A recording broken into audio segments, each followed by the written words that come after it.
दोस्तों, मेरे चैनल का नाम वी आर हाईटेक मोबाइल है। इसमें मैं आपको मोबाइल से संबंधित सर्किट और फंक्शन और रिपेयरिंग की जानकारी देता हूँ। अभी मैं जो आपको बताने जा रहा हूँ ये BQ24196 नंबर की चार्जिंग IC है, उसकी पिन डिटेल बताने जा रहा हूँ। इसमें ये कई मोबाइल ओप्पो वीवो में इसका यूज होता है और मैं इसके बारे में आपको फुल जानकारी देने जा रहा हूँ। इसमें देखिए, ऐसा है कि जब मोबाइल में जब चार्जर लगाते हैं तो बस 5 वोल्ट इन होता है। कुछ कैपेसिटर लगे हुए हैं फिल्ट्रेशन के लिए, 1 नंबर और 24 नंबर की पिन से। इसी के साथ में एक PMID यहाँ लिखा हुआ है। वीबस से लेके PMID के बीच में एक मॉसफेट लगा होता है जो N चैनल का होता है। इससे सीधा हमारा यहाँ पर 5 वोल्ट की सप्लाई मिलती है इस फिल्टर कैपेसिटर पर C820 पर। इसमें होता ये है कि अगर हम इस कैपेसिटर पर 5 वोल्ट हमको मिल रहा है एक साइड में, तो इसका मतलब ये होता है कि हमारी जो प्राइमरी ये सप्लाई है वीबस की, ये बिल्कुल ठीक है।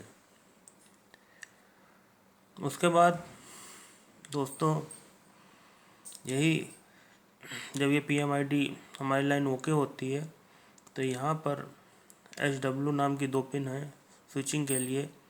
इन पे 2 मॉसफेट लगे होते हैं और एक कंट्रोल सर्किट लगा होता है। इससे हाई एम्पेयर की VPH पावर जनरेट करी जाती है और हमको जो VPH पावर के नाम से L801 नंबर की कॉइल के जरिए आगे ये पूरे सर्किट को मिलती है। और इसमें कुछ filter capacitor C808 C807 filtration के लिए रखे हैं। और इसी में एक साथ में BTST नाम से ये बूट कैप लगा होता है। इस पे एक तरफ 4 वोल्ट और दूसरी तरफ 8 वोल्ट हमको मिलता है। अगर हम इस कैपेसिटर पर अगर हमको एक तरफ 4 वोल्ट और एक तरफ 8 वोल्ट मिल रहा है तो इसका मतलब है हमारा स्विचिंग सर्किट सही से काम कर रहा है। फिर उसके बाद यही यहाँ से ये जो सप्लाई है वी सिस्टम की, फिर से हमारी चार्जिंग IC जो है BQ24196 इसमें अंदर आती है। इसे ये 2 पिनें हैं जिसमें SYS कस के लिखा हुआ है, 2 पिन है इसकी।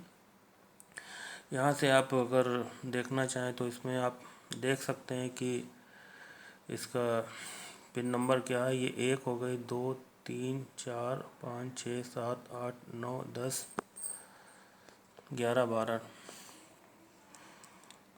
1 2 3 4 5 6 7 8 9 या 10 नंबर की पिन पे ये सप्लाई आती है।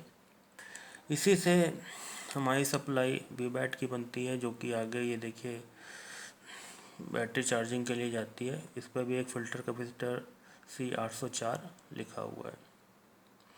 आपको एक ख़ास बात बताता हूँ कि कोई भी IC होती है उसको एक कोड दिया जाता है स्कीमेटिक डायग्राम में, जैसे ये 802। तो इसके साथ जो भी कंपोनेंट लगे होंगे उनके शुरुआत में 8 लिखा होगा, ठीक है। जैसे 805 807 801 804। तो इससे हम आइडिया लगा सकते हैं कि ये कंपोनेंट जो है डायग्राम देख के कि इस IC से कनेक्टेड है।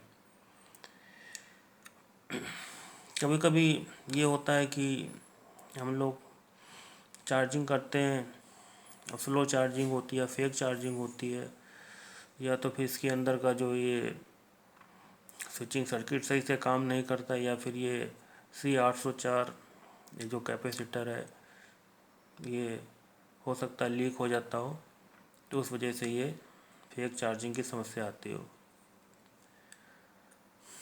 उसके बाद आप ये देखिए, यहाँ पर एक REGN नाम की पिन है जो कि 3 नंबर की पिन है। इसमें भी फ़िल्टर कैपेसिटर लगा हुआ है फिल्ट्रेशन के लिए C8056, जिसके ज़रिए ये सप्लाई हमारी घूम करके ये देखिए ये हमारी यहाँ देखिए एक वोल्टेज डिवाइडर सर्किट बना हुआ है।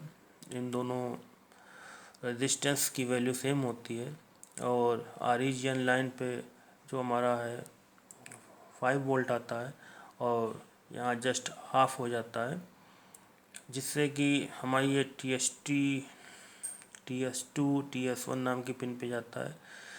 इन पिन का काम ये होता है कि ये हमारी आईसी का टेम्परेचर मेज़र करती हैं और देखती हैं ज़्यादा ओवरहीट तो नहीं हो गई। उसके बाद ये ILIM नाम की पिन जो होती है ग्राउंड होती है, इसमें एक रेजिस्टेंस लगा होता है। उसके बाद ये OTG नाम की जो होती है वो सीधे CPU से कनेक्टेड होती है, आप खुद ही देख सकते हैं।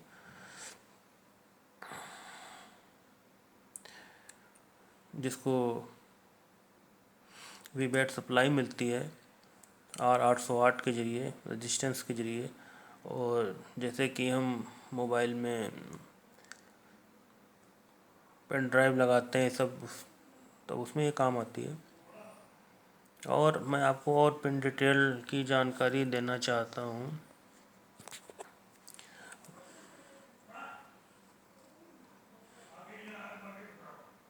हमारी ये PG और स्टेटस नाम की जो पिन है, इसमें MTK का मैं बता रहा हूँ तो इसमें ये कनेक्टेड नहीं है, नो कनेक्शन है। लेकिन आपका क्वालकॉम में जो है ये पिनों का काम होता है। ये PG पिन का काम ये होता है कि जब मोबाइल हम ऑन नहीं करते हैं तो चार्जर इसमें लगाते हैं, तो ये PG पिन के लिए ये पावर गुड सिग्नल भेजता है चार्ज PMIC को, BQIC। तो उससे मेन PMIC जो होती है उसको पता चल जाता है कि इसमें चार्जर लग गया है और उसका डिस्प्ले पे वो CPU को अपना बताती है कि चार्जर लग गया, उसका बैटरी का परसेंटेज है उस लोगों को दिखाने के लिए ऑफ कंडीशन में। ऑन कंडीशन में ये देखिए आपका एंटी नाम की पिन होती है, इसके ज़रिए CPU को सीधा मिलता है सिग्नल। जब हम मोबाइल को ऑन कर देते हैं उसके बाद सीधा सिग्नल INT से, जो कि ये इसको पुलअप कराया गया है R801 के रेजिस्टेंस के ज़रिए 1.8 की सप्लाई PMIC से मिली है इसको। इसको पुलअप कराया गया है और CPU को INT के ज़रिए पिन के ज़रिए पता चलता है कि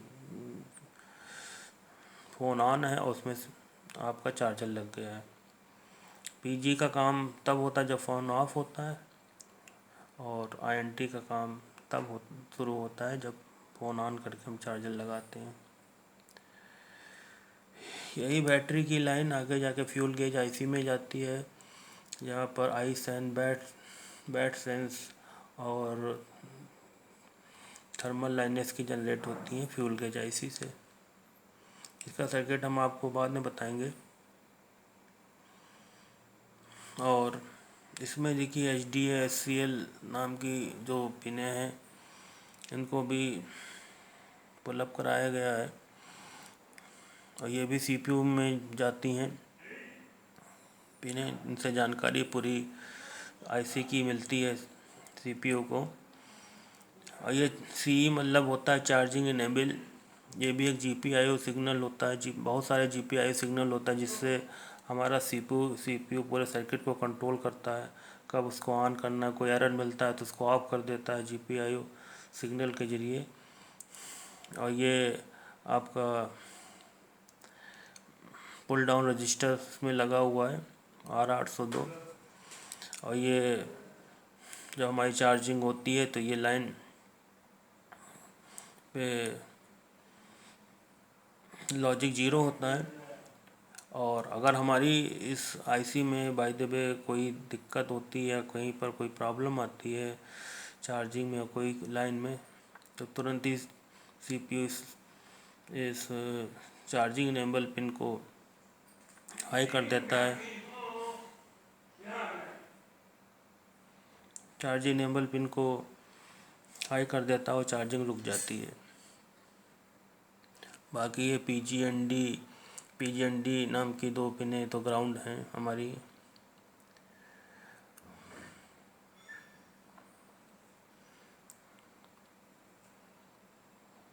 तो दोस्तों, अगर कुछ ना समझ में आया तो आप कमेंट करिएगा। मैंने समझाने की कोशिश करी है आपको सब पिनों को। एक बार मैं फिर बता देता हूँ आपको कैसे काम होता है जल्दी जल्दी। ये देखिए, बीबस लाइन इंटर होती है 1 और 24 नंबर की पिन पे। यहाँ से PMID को जाता है, इससे ऐसे पता चल जाता है कि हमारा चार्जर लग चुका है, चार्जिंग चालू।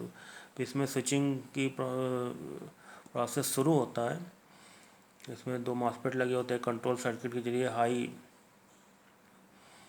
DC टू DC सर्किट होता है इसमें, इसीलिए इसको DC टू DC IC भी कहते हैं। और इसके जरिए VPH पावर हमको मिलता है। इसी में एक बूट कैप लगा होता है।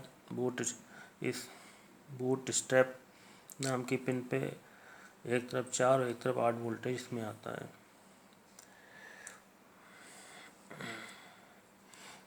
यही लाइन फिर उठ के ये जाती है सिस्टम बन के। इसके बाद यहाँ बैटरी को चार्ज करती है। और TS2 TS1 पिन जो होती हैं हमारा IC के टेम्परेचर को मेजर करती हैं। ILMI पिन ये ग्राउंड होती है आपकी। चार्जिंग इनेबल के बारे में बता ही चुका हूँ। कोई फॉल्ट होता है, बिल लॉजिक लो होती है, कोई दिक्कत होती है तो CPU इसको लॉजिक हाई करके सारा चार्जिंग का रुकवा देता है प्रोसेस।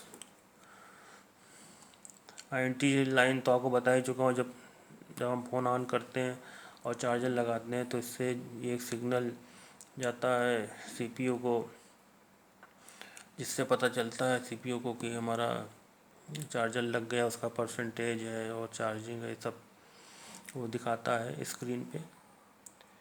बाकी HDACL लाइन का काम CPU को सब पूरी जानकारी इंफॉर्मेशन IC की देना होता है। दोस्तों, मैंने समझाने की बहुत कोशिश की है और आगे मैं कोशिश और करता रहूँगा समझाने की। आपको और भी अच्छे अच्छे वीडियो डालूँगा। अगर ना समझ में आया तो बताइएगा, फिर मैं आपको किसी तरीके से और समझाने की कोशिश करूँगा। तो please subscribe my channel VR High Tech Mobile and this is the chapter of IC BQ24196 charging वेस। मुझे लगता है कि आपको थोड़ा बहुत समझ में आया होगा। नहीं आया तो मैं एक बार फिर समझाने की कोशिश करूँगा। इसके बाद मैं आपको फ्यूल गेज IC कैसे वर्क करती मैं बताऊँगा। और आपको एक ख़ास बात बताना चाहता हूँ कि जहाँ पर BQ IC लगी होती है वहाँ fuel gauge IC, light IC, display IC सब अलग अलग होती हैं। और जहाँ पर क्वालकॉम की चार्जिंग IC लगी होती है तो उसमें ये डिस्प्ले लाइट है, डिस्प्ले का VSP, VSN वोल्टेज सब उसी में इनबिल्ट होते हैं। दोस्तों, आप देखिए, जो आपको हमने पिन बताई है PG की, जब कोई दिक्कत होती है PG की पिन में तो ये आपका फ़ोन जो होता है ऑफ कंडीशन में नहीं चार्ज होता है। ठीक है, वही INT में अगर कोई प्रॉब्लम होती है लाइन में तो आपका फ़ोन ऑन कंडीशन में चार्जर सपोर्ट नहीं करता है।